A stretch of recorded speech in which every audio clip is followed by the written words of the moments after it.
안녕하세요, 김지관입니다. 가을TV 시작하겠습니다. 날이 많이 짧아졌습니다.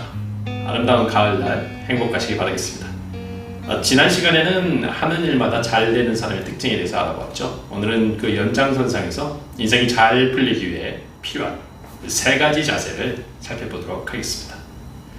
여러분, 사회생활을 하다 보면 일이 잘 안 풀리는 때가 있으시죠. 조직에서, 직장에서 일은 잘 안 되고 자꾸 꼬여가기만 할 때가 있습니다.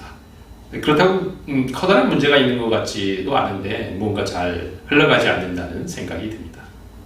이럴 때 누군가와 얘기를 하고 싶기도 하지만 주변에 딱히 그런 사람도 없죠. 자, 원하는 인생을 살기 위해 반드시 필요한 자세 3가지. 그중 첫 번째는 항상 감사하라는 것입니다. 너무나 익히 잘 알고 계실 거라고 생각합니다.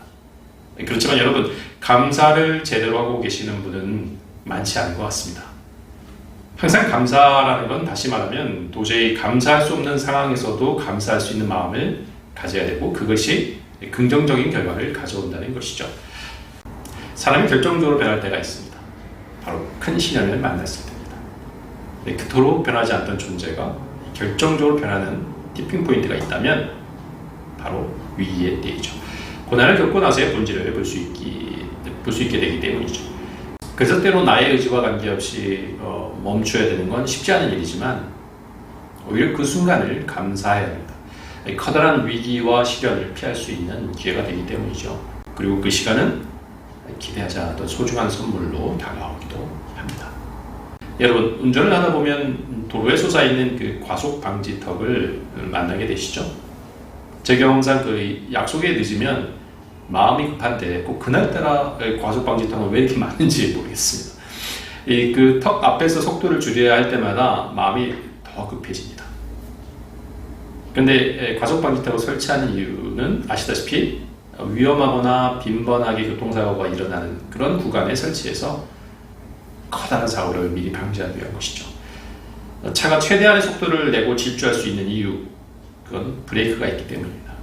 브레이크가 있기 때문에 차는 달릴 수 있고 언제든지 달릴 수 있게 멈추는 것을 두려워하지 않는 것이죠.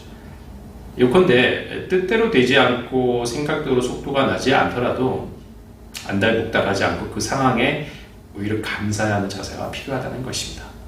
우리는 꽃길만 걸으세요 라는 인사를 덕담처럼 건넵니다. 그러나 여러분, 꽃길만 걷는 것이 반드시 좋은 것은 아닙니다. 꽃길만 계속되면 그 꽃길에 대해서 감사함을 잃어버리게 되죠. 그리고 우리는 장애물을 만나서 고생도 하고 좌절도 하고 그렇게 극복해 나갈 때 그 경험이 축적돼서 더 어려운 상황을 만나도 의연하게 대처할 수 있는 것이죠. 제 대학 선배 한 명은 감사일기를 매일 씁니다. 잠들기 전에 꼭 감사일기를 쓴다고 합니다. 사실 제가 볼 때 그 선배는 감사할 일이 그렇게 많아 보이진 않습니다. 현재 그 경제적 상황도 그렇게 좋지 않고요. 또 자녀도 몸이 아파서 병원에 입원했습니다. 부모님 2분 모두 치매로 요양원에 계십니다. 그런데 하루도 빠지지 않고 감사일기를 씁니다. 제가 언젠가 하도 신기해서 물어봤습니다. 뭐가 그렇게 감사할 일이 많냐고 말이죠. 그러자 그 선배는 이렇게 웃으면서 얘기했습니다. 감사하니까 감사할 게 점점 더 많이 생기더라라고 말이죠. 직장에서 일할 거리가 있고 주말에 쉴 수 있고 또 드문드문 부모님이 자신을 알아볼 수 있다는 것, 그것이 감사하다는 것입니다. 그의 표정은 항상 밝고 웃음이 넘쳐납니다. 미국 캘리포니아 대학 로버트 에먼스 교수는 감사일기를 쓰는 사람과 그렇지 않은 사람들이 어떻게 다른지에 대한 실험을 진행했습니다. 그 결과 감사일기를 쓰는 사람들이 그렇지 않은 사람들에 비해서 행복지수가 높고 면역력도 증대한다는 것을 객관적으로 밝혀낸 적이 있죠. 여러분, 감사의 반대말이 무엇일까요? 감사하지 않는 것일까요? 그건 바로 당연하게 여기는 것입니다. 누리는 모든 것들을 당연하게 여기는 순간 불만이 생기고 감사의 상관은 멀어집니다. 행복은 내가 갖지 못한 것을 가졌을 때 누리는 것이 아니고요. 내가 가지고 있는 것을 감사하게 여길 때 찾아오는 법입니다. 감옥과 수도원, 어떤 면에서 매우 비슷하죠. 외딴 곳에 있고요. 규율이 철저하고 만나는 사람도 제한되어 있습니다. 또 이렇게 소소한 음식을 먹어야 되는 것도 매우 비슷하죠. 그러나 두 곳은 그 안에 있는 사람들의 마음에서 극명하게 차이가 납니다. 한쪽은 자신의 처지에 대해서 불평하고요. 세상을 원망합니다. 다른 한쪽은 감사하는 마음으로 다른 사람을 섬기며 봉사하기를 원하죠. 결국 인생의 행복이란 외적 조건보다는 어떠한 마음을 먹느냐에 달린 것입니다. 원하는 인생을 살기 위해 필요한 자세 두 번째는 제대로 칭찬하라는 것입니다. 제대로 칭찬하라는 건 칭찬을 자주 하라는 것은 결코 아닙니다. 사실에 기초해서 칭찬을 정확하게 해야 한다는 것이죠. 오늘날 우리는 행복해지기 위해서 칭찬과 격려가 필수인 그러한 사회에 살고 있습니다. 그러나 문제는 이러한 생각이 때로 진심 어린 꾸중을 주저하게 만든다는 데 있죠. 칭찬과 꾸중 모두 정당하고 필요할 때 해야 하는 것입니다. 칭찬을 해야 할 때 하지 않고 꾸중을 해야 할 때 하지 않으면 의욕도 저하되고 성과도 떨어질 수밖에 없습니다. 그런데 우리는 굳이 그럴 필요가 있을까? 좋은 게 좋은 거지 하는 생각으로 좋은 피드백만 주려고 하고 또 그런 좋은 피드백만 받으려고 합니다. 근데 그건 결코 좋은 자세는 아닙니다. 무조건 칭찬만 하는 것은 애정과 배려가 아니기 때문이죠. 그건 무관심하다는 증거일 뿐입니다. 도리어 정확한 꾸중을 해야 할 때 도리어 칭찬하는 것, 그것은 상대방을 잘못된 방향으로 나가게 하죠.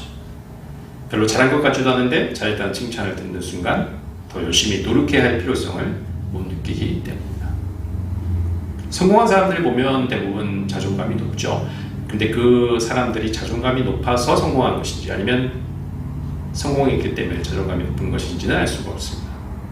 한 가지 분명한 건 인생의 굴곡을 어떻게든 헤쳐나가는 과정에서 성취감은 쌓이고 그 성취감이 자연스럽게 자존감을 상승시킨다는 점입니다. 자존감을 올리고 성과를 내기 위해서는 달콤한 말과 위로가 아니라 행동을 통해 성취감을 끌어내는 것이 중요합니다. 점심 때 중국 음식점에 가면 잠깐이지만 늘 딜레마에 빠집니다. 내가 주문한 음식이 막상 나오면 옆 테이블에 나도 모르게 저절로 이렇게 들긋 눈이 갑니다. 그건 저 메뉴를 시켰어야 되는데 하고 후회를 하죠. 여러분은 그러신 적이 없으신가요? 근데 여러분 그거 아세요? 실상은 저 옆 테이블에 앉아있는 사람도 같은 생각을 하고 있다는 것입니다. 우리는 자신만의 기준을 버려둔 채 다른 사람이나 사회가 제시하는 잣대를 무작정 쫓을 때가 많습니다. 인정받기 위해서, 다른 사람의 마음에 들기 위해서 많은 노력을 하죠. 그러다 보니 남들과 끊임없이 비교하고 경쟁합니다.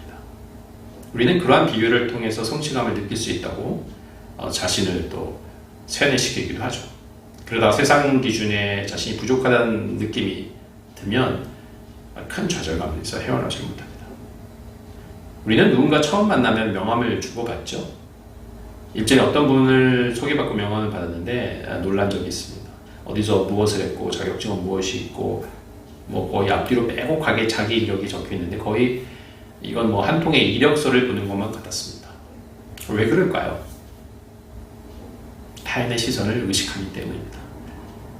우리가 지나치게 과도한 정보를 주고받는 그 이면에는 다른 사람을 의식하는 그러한 분위기가 있기 때문이죠.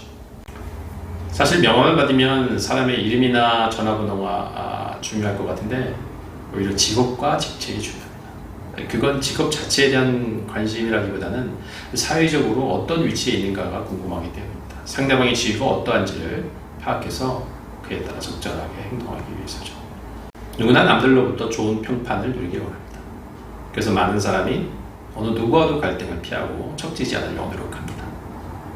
그러다 보니까 한편으로는 주변 사람들이 나를 싫어하면 어쩌지 하고 걱정을 하고요. 남들의 말 한마디 한마디에 신경 쓰느라 정작 중요한 자기 일에 집중할 수가 없습니다. 그러나 여러분, 사실 다른 사람들은 생각보다 내게 관심을 두지 않습니다. 사람들은 겉으로는 듣는 척해도 듣고 싶은 말만 골라 듣기 때문이죠. 누구든지 자신이 필요한 부분만 취하고요. 다른 사람의 말은 이렇게 들으려고 하지 않습니다. 그러니까 애당초 다른 사람들의 말에 마음 쓸 필요가 없는 것이죠. 그리고 여러분, 남들의 시선과 평판이 내 인생과는 도대체 어떠한 관계가 있는 건가요? 그들은 나에 대해서 전혀 알지 못합니다. 직장에서 보여지는 내 모습이 내 삶의 전부인가요? 특정한 공간을 통해서 드러나는 그 몇몇의 모습이 나라는 존재라고 단정 지을 수 있을까요? 대부분의 사람들은 그저 밖으로 드러난 몇몇 모습만을 보고 재단할 뿐입니다. 소중한 내 삶을 단 1%도 전혀 책임지지 않는 그들의 시선에 왜 휘둘려야 되는지 우리는 반드시 의문을 가져야 됩니다. 물론 남을 배려하는 삶은 매우 가치 있는 일이죠. 그러나 그보다 훨씬 더 중요한 것은 나답게 사는 것입니다. 나답게 산다는 그것은 남들의 평판에 흔들리지 않는 것입니다. 남들의 기준에 맞춰서 살아가는 것이 아니고 자신의 기준에 맞춰 사는 것입니다. 하기 싫은 일을 하지 않을 자유를 갖는 것이죠. 남의 시선과 평가를 의식하고 반응할 때 우리는 행복할 수도 없고 만족할 수도 없습니다. 인생이 잘 풀리기 원하신다면 타인의 시선과 평가에 의지하지 말기 바랍니다. 다른 사람과 자신을 비교하지 말기 바랍니다. 여러분은 여러분 자체로 이미 소중하고 귀한 존재라는 것 한순간도 잊지 마시기 바라겠습니다. 네, 오늘은 여기까지 해야 할 것 같습니다. 보다 자세한 내용은 곧 출간될 제 책에서 접하실 수가 있습니다. 다음에 또 다른 책과 인생 이야기로 찾아뵙겠습니다. 좋아요, 구독, 알림 설정 잊지 마시기 바라겠습니다. 이상 카멜TV였습니다. 감사합니다.